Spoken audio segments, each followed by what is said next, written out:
Assalamualaikum warahmatullahi wabarakatuh.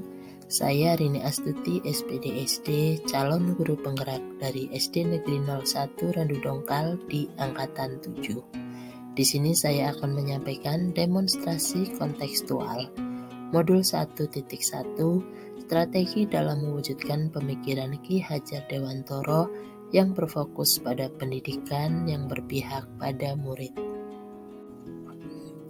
Pendidikan harus berpusat kepada murid itu sendiri. Dengan kata lain, dalam proses pembelajaran, murid lebih banyak aktif, bekerja, dan bergerak. Murid bukanlah sebuah objek yang hanya menerima dan menerima saja, tetapi murid merupakan subjek yang bergerak aktif. 4 hal utama penopang terwujudnya pembelajaran yang berpihak pada murid. Di antaranya 1. Persamaan persepsi, filosofi, pemikiran Ki Hajar Dewantara. Yang kedua, guru. Yang ketiga, lingkungan sekolah. Dan keempat adalah strategi pembelajaran.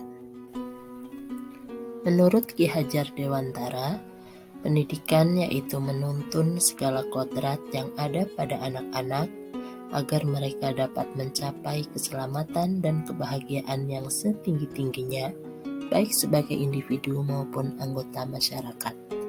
Pendidikan tidak bermaksud menciptakan murid sesuai dengan apa yang kita inginkan, akan tetapi pendidikan hanya menuntun anak-anak agar tumbuh sesuai kodratnya.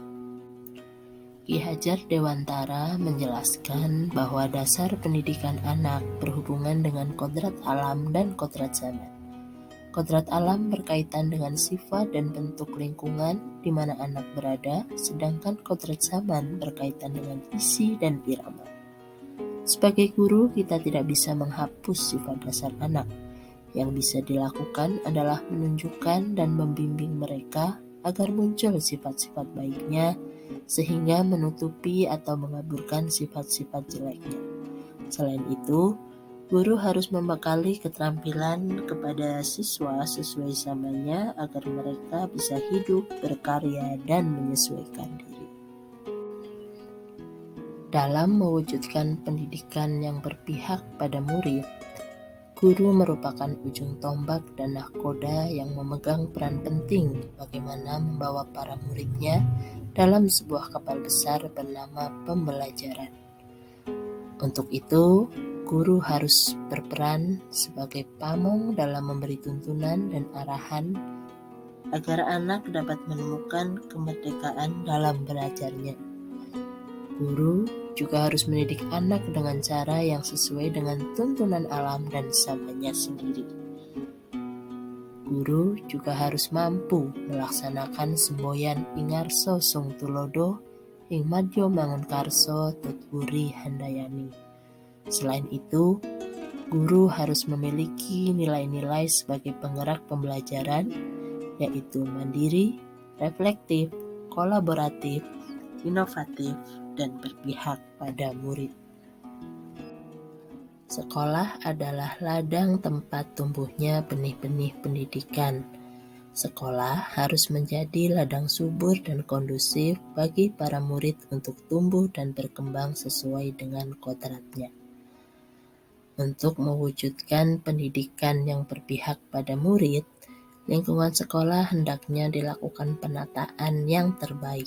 Di antaranya, visi sekolah harus berpihak pada murid, adanya kolaborasi dari semua pihak untuk mewujudkan visi tersebut, serta harus adanya budaya positif yang dilakukan secara konsisten oleh seluruh warga sekolah.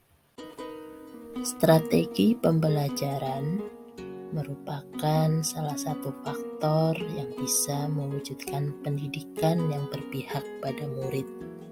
Strategi pembelajaran dapat diartikan sebagai pola kegiatan pembelajaran yang dipilih dan digunakan secara kontekstual sesuai dengan karakteristik siswa, kondisi sekolah, lingkungan sekitar, serta tujuan khusus pembelajaran yang dirumuskan. Dalam menentukan strategi pembelajaran, hendaknya memperhatikan prinsip-prinsip berikut, diantaranya interaktif, inspiratif, menyenangkan, menantang, dan memotivasi. Hal ini diharapkan bisa mewujudkan murid menjadi subjek belajar, pembelajaran menjadi menyenangkan, pembelajaran berpusat pada murid, mampu memerdekakan murid dalam belajar, serta membuat murid bahagia. Implementasi pendidikan yang berpusat pada murid yang sudah dilakukan di SD Negeri 1 Randu Dongkal, diantaranya penerapan kurikulum 2013 untuk kelas 2, 3, 5, dan 6, serta kurikulum merdeka untuk kelas 1 dan 4. Selain itu, menciptakan pembelajaran yang menyenangkan di setiap kelas.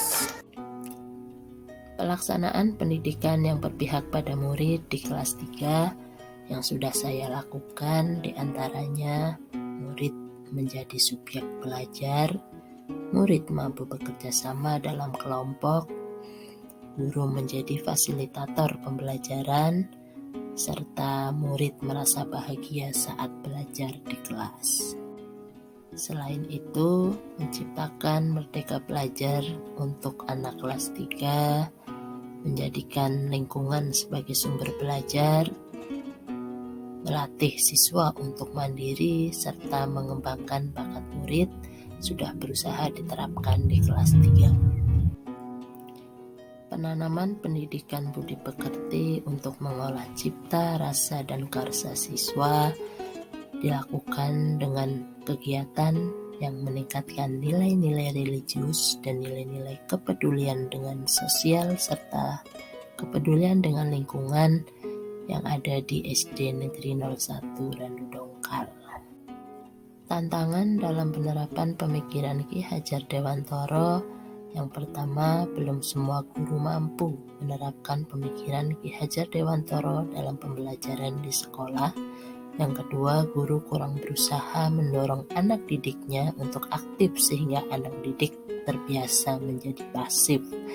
Yang ketiga, siswa belum bisa mengeksplorasi dirinya secara maksimal dalam pembelajaran.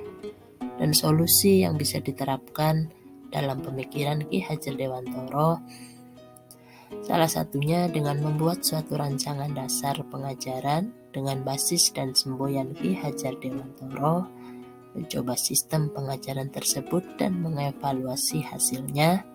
Jika diperlukan, diadakan perbandingan antara sistem berbasis Ki Hajar Dewantoro dengan yang tidak berbasis Ki Hajar Dewantoro. Dari semua strategi yang diterapkan, dapat disimpulkan bahwa dengan pendidikan yang berpihak kepada murid, maka diharapkan murid akan mampu mendapatkan kebahagiaan. Murid tidak lagi merasa takut berada di lingkungan sekolah karena tuntunan tugas maupun pekerjaan yang tidak dipahami maupun dikuasai. Murid juga dapat selamat karena murid memiliki potensi dan keterampilan yang kuat. Murid memiliki budi pekerti yang baik dengan beriman dan bertakwa serta mengenal jati dirinya sendiri. Demikian yang dapat saya sampaikan, kurang lebihnya mohon maaf. Terima kasih. Assalamualaikum warahmatullahi wabarakatuh.